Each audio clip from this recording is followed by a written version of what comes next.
नमस्कार दोस्तों, स्वागत है सारे लोगों का। माननीय मुख्यमंत्री जी शिक्षा विभाग की राजनीति करके कुछ इस प्रकार से अभी चल रहे हैं मानो एक सिरा राजद का हो और एक सिरा भाजपा का हो।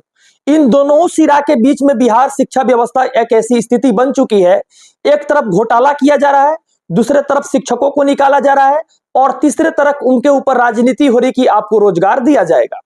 इन सारे चीजों के बीच में जो छठे चरण में बहाली की गई थी बीएड अभ्यर्थी की, उन सारे लोगों के लिए एक दुविधा बनकर खड़ी हो चुकी है। बिहार की राजनीति में, शिक्षा जगत की राजनीति में एक ऐसा पहल आ चुका है कि जिसको हम और आप अगर समझें इन सिराओं को, तो इन सिराओं को समझना हम लोगों से ऊपर की बात है।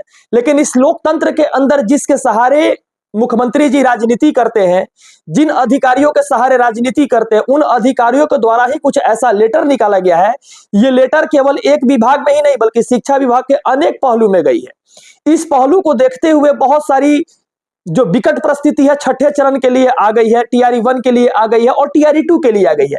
इस विकट परिस्थिति के साथ साथ एक लेटर ऐसा आया जिस लेटर के बाद छठा चरण में बहुत बड़ी एक भूचाल सी आई है।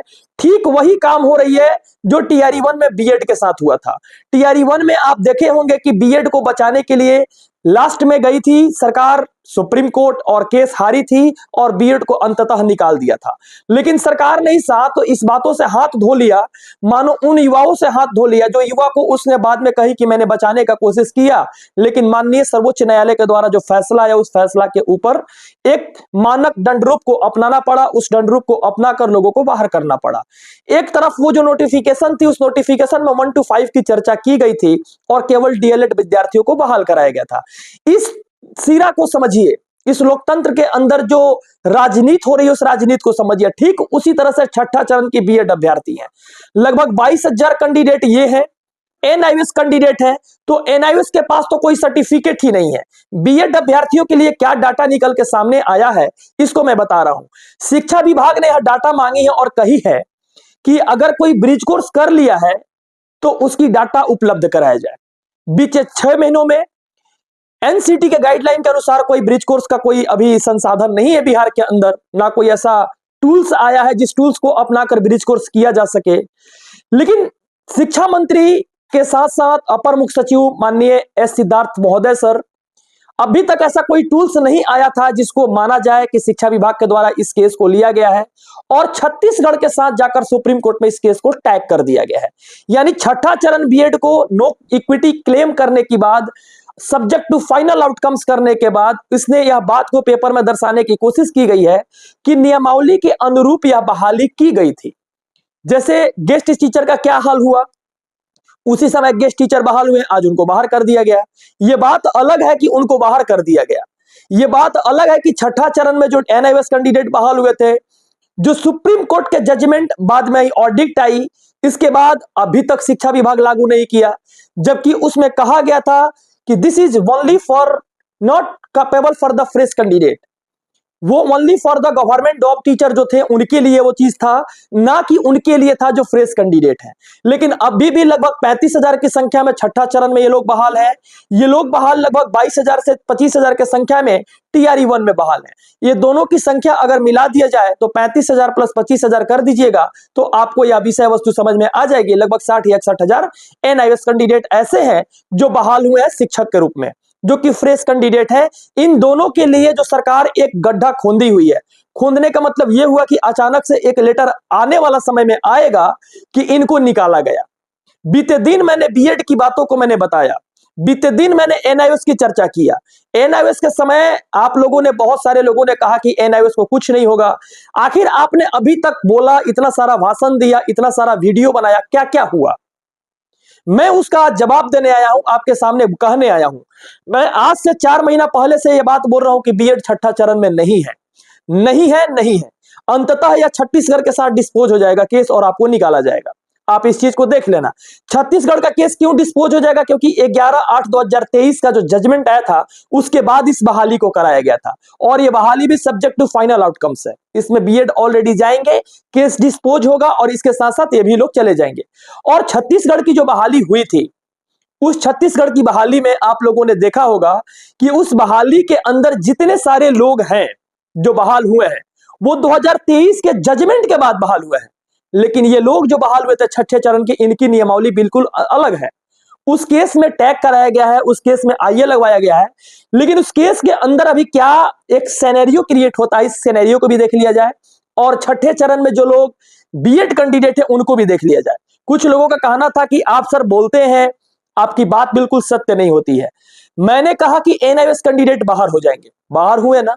मैंने शुरू में ही कहा था कि बीएड की केस लोग लड़ने जा रहा है वो बाहर हो चुका है, बाहर हुए ना। उसके साथ साथ मैंने जो जो चीज कहा है वो फाइनली हुआ है। आप यह बात बिल्कुल देख लीजिएगा। जातिगत जनगणना का जो आरक्षण वाला जो केस था, यह केस अभी कितनी दिन तक सुप्रीम कोर्ट में जाएगी, इसकी कोई चर्चा अभी नहीं किया गया है। और सुप्रीम कोर्ट के बाद, सुप्रीम कोर्ट के ऑडिट के बाद आप टीआरई 3 एग्जामिनेशन भी दीजिएगा, आपके रिजल्ट पर रोक लग जाएगी फाइनली। और फाइनली रिजल्ट पर रोक लगेगी और सुप्रीम कोर्ट में जब तक ये पूर्ण रूप से सुनवाई नहीं हो जाएगा तब तक आने की चांस कम है, रिजल्ट आने की चांस कम है। और कोशिश ये भी रहेगा, सारे भाइयों को मैं बता देता हूं, पूरे बिहार के सदस्य को, कि आपकी रिजल्ट आने में लेट तो होगी, इसके पीछे भी 3-4 केस सुप्रीम कोर्ट में ऐसा है जो बिहार सरकार ने गलती किया और छात्रों को द्वारा केस किया गया है। उस केस के अंदर अभी सुप्रीम कोर्ट का क्या फैसला होता है, उसका क्या ऑर्डर आता है, इस ऑर्डर में टीआरई 3 में भी लागू होगा। और टीआरई 3 में जो लागू होने वाली ऑर्डर रहेगी उसको समय अनुसार बता दी जाएगी। तो मेरे द्वारा जो बात कहा गया था वो ऑलरेडी हुआ है। कुछ लोगों का कहना था कि टीआरई 3 का एडमिट कार्ड आ गया, एग्जाम हो गया।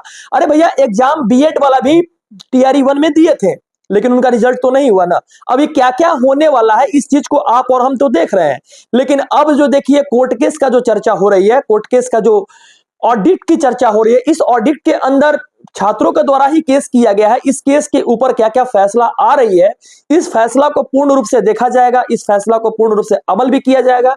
और इसके साथ साथ जितनी सारी समस्या है पूरे बिहार के अंदर, उस समस्या को भी पूर्ण रूप से उस समस्या को इस बार खत्म ही कर दिया जाएगा। और सुप्रीम कोर्ट के द्वारा जो ऑडिट आने वाली है उस चीज को भी चर्चा करेंगे और दिखाएंगे।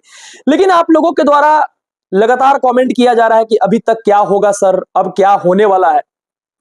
तो जो गलती कर दिए थे आप लोग देखे होंगे एएनएम की बहाली में कि खेल के बीच में नियम चेंज नहीं होता है, वहां पर फर्स्ट अटेम्प्ट में ही कैंसिल हो गया एग्जाम। लेकिन बीपीएससी टीआरई में आप देखिए तो मौखिक रूप से चेंज किया गया था, अतुल प्रसाद के द्वारा मौखिक रूप से चेंज किया गया था उस भाषण में। और भाषा अहर्ता को पूर्ण रूप से खत्म कर दिया गया था। भाषा अहर्ता खत्म करना, समय से 2 घंटा बाद एग्जाम लेना, यह बहुत बड़ी केस है। जबकि शिक्षा विभाग से परामर्श भी अतुल प्रसाद ने नहीं लिया कि भाषा अहर्ता का जो केस है वो भी चल रही है पटना हाईकोर्ट में टीआरई 2 को लेकर।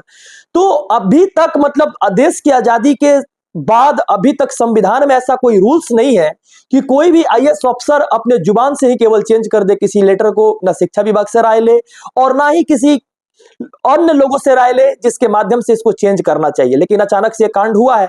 अब आगे क्या क्या होता है, केस के अनुसार हाईकोर्ट और सुप्रीम कोर्ट जो भी काम करती है तो वो ऑडिट को देखकर और संविधान के उस नियम को देखकर करती है। हम लोग का काम है इस विषय वस्तु के बारे में चर्चा करना और आपको नॉलेज दे देना। तो मेरी जो नॉलेज है, मेरे नॉलेज के अनुसार जो भी काम हुआ है वो काम तो मैंने कह दिया। उम्मीद करते हैं कि आपको यह वीडियो अच्छी लगी होगी।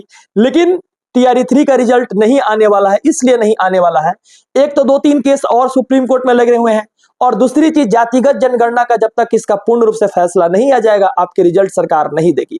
मैं निगेटिव थॉट नहीं बोल रहा हूं, लेकिन मैंने कमेंट देखने के बाद इतना सारा जो बातें थी मैं समझाने का कोशिश किया। उम्मीद करते हैं कि आपको ये वीडियो अच्छी लगी है, और अच्छी लगी होगी तो जरूर दूसरों में शेयर कीजिएगा, और शेयर करने के साथ उनके पास भी इस बातों को रखिएगा। बहुत